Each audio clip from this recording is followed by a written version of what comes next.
So you and I were just talking about how your experience shapes how you receive new information or revisiting things you knew before. Right, because I was writing in my journal this morning something that Marcus Aurelius said. Yeah. He gist of it is you can never step in the same river twice. Right? So I got to thinking about that and writing about it, and I realized it's like reading a book, any book. Yeah. Every time you read it, it's a new book to you. Right. Every time you step in a river, it's a new river. You're never repeating the exact same process. And the river is constantly changing. Right. The river's constantly changing. You're constantly changing. Your understanding is constantly changing. So every time you go back and you reread any book, it's a new book to you, essentially. Right. And you're discovering new things each and every time you read because you're a new person. You're not the same person who read the book when you were 10 years old, 15 years old, 20 years old. When you're 50 years old and you reread the exact same book, you're getting more out of it. Mm-hmm.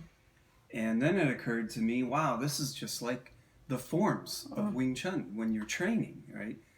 Even though you do the same form day after day, it's a new form to you because you're a different person today than you were yesterday.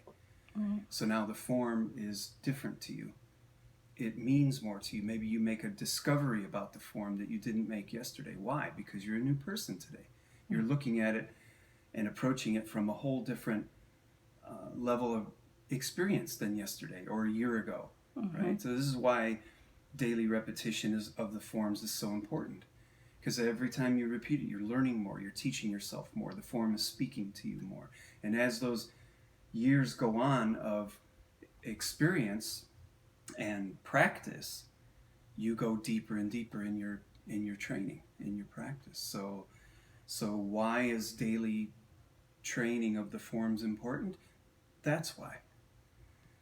So I already knew this, but just like writing about it and reading Marcus Aurelius and then thinking about it more, this occurs to me, and I see it in my own practice too. Like every time I do a form, I try to approach it as almost as if like this is the first time I've ever experienced this form, and what can I learn from it today? Excellent.